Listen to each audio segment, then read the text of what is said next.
Today I want to show you how I made some glow-in-the-dark sights for my Kahr CT380 using Glow Inks gunsight formula. The gunsight formula is kind of a thick paste that allows you to fill in a gun sight, and it actually glows quite well after being exposed to light for a brief period of time. When I started this project, there were no tritium sights available. Glow-in-the-dark is not ideal as it doesn't glow on its own. You have to charge it up beforehand, but it does give you that extra margin of capability should you need to use your firearm in the dark. I'm also using the Glow Ink Ultra Green V10 formula, which is more of a nail polish almost. And it's good when you need to fill in some thinner areas, such as the cutout on the rear sight. It's essentially a thinner version of their gun sight formula.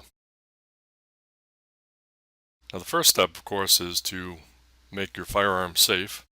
So here we have the Kahr CT380 fine weapon. You can find a review on it on our blog. We're going to make sure there's no magazine in there, check the chamber, and then go ahead and field strip the weapon, remove the slide.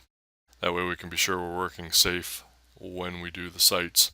It also reduces the chance that you're going to scratch or damage your weapon in some way. CT380 is really easy to field strip, but you do need to pull the trigger to do so.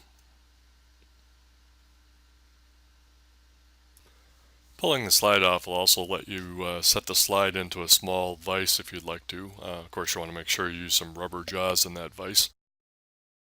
Go ahead and pull out the barrel.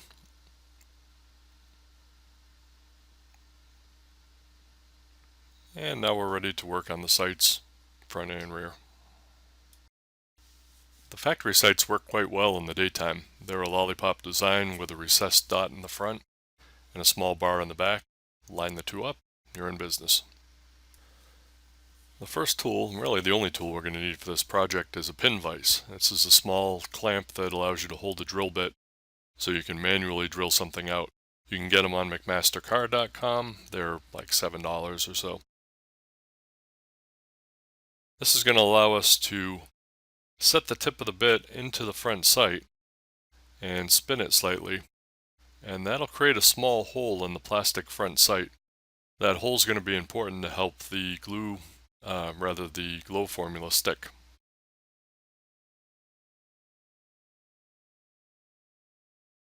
See a little bit of the plastic material coming out, indicating we've got a nice hole in the center. And we'll go down maybe 3/16 of an inch. And that's what it looks like when we're done. Now we could go ahead and apply our glow formula right into that recess, but I'm going to take an extra step and remove the paint around the hole.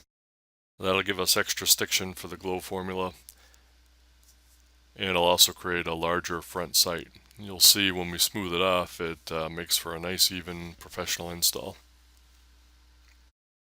If you can't get it all out with a drill bit, you can attempt to slice your fingers off by using the tip of a knife, like I did. Just rotating around the middle, and the cheap paint that the factory uses in there comes out quite easily. Now this project requires a lot of detail work, and if you're my age, around 47, it gets hard to see that stuff up close.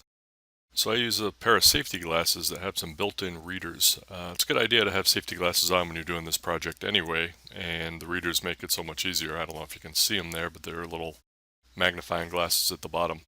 I'll put a link in the notes if you want to get these off of Amazon. They also make great shooting glasses. Now that we've drilled a hole in the front sight and we've got all the paint out of there, we're going to want to prep it to put the glow-in-the-dark paint on. So to do that, you can use some isopropyl alcohol. You could use some other things, but I recommend staying away from methanol or any kind of nail polish remover because that'll damage the plastic sight. All we want to do is get the oil, finger oil, out of here. Any loose bits.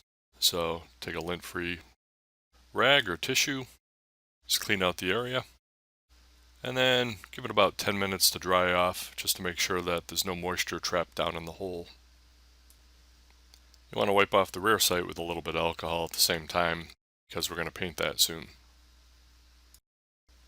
So pull the cap off of your tube syringe really of glow paint, and what we're going to try to do is squirt it down in that hole. Now What'll actually happen is you'll get a little blob coming out of the end of the syringe, and you're going to kind of force it into the hole. It's like the consistency of cake frosting or silicone grease. I use my pin vise and my drill bit just to push it down inside, and then I'll put more on top of it. And that allows the paint to grip down deep in the hole so it doesn't rattle loose and fall out while you're shooting. A little bit more if required, just to top it off. Then take your thumb and wipe in one smooth motion right across the face of the sight. And that's going to leave a little dot in the middle. And if you did everything right, that dot should be flush with the rear of the front sight. So it's going to be absolutely smooth as you look across it. A little bit of my thumb here. That's what's left over. The next step is going to be to prep the rear sight for painting. Now we already cleaned it off with alcohol. We're going to want to do that again after we prep it. But there's a little bit of white paint in the middle, which is your rear sight. If you scrape it with your fingernail, you could probably pull it out. It's kind of soft. I used a drill bit and kind of removed it all, which gave me a deeper depression for the paint to take. However, in the future, I would not consider removing that paint. I would leave it on there. And the reason is when you remove it completely, it reduces the visibility of the sight in the daytime. It does give a little bit deeper valley for this nail polish type paint to go in, so you get a little brighter glow, but I think the sacrifice in daytime visibility is not worth it. So leave the white paint in there, and then you're going to paint your glow paint onto it. Before applying the nail polish type paint, you're going to want to clean it one last time with isopropyl alcohol. I think the brush that comes with the paint is a little too big for this work, so I'm going to use a toothpick, and I'm just going to dab the paint, get it down in the groove that used to be painted. Just put a good dab on there. And here's the finished product. You can see what I mean by the contrast isn't spectacular on the rear sight anymore, and I'll probably go back and repaint it white with the glow on top. But the front sight's still plainly visible in daylight. I'm going to set it at an angle so it can cure for about 4 hours. When you're done, you're going to want to top coat everything with a clear nail polish, and that'll keep it from flaking off. If tritium sights are not available for your firearm, then the glow-in-the-dark paint method is probably your next best bet. Just hit it with your tactical light for about 10 seconds before holstering and going out for the evening. I found that you can easily see the sights 6 hours later. There will still be enough of a glow there for you to be able to use the sights. I hope you find this video useful, and I hope you'll consider coming over to hanksholsterreview.com and signing up for our holster reviews and giveaways. Thanks for watching.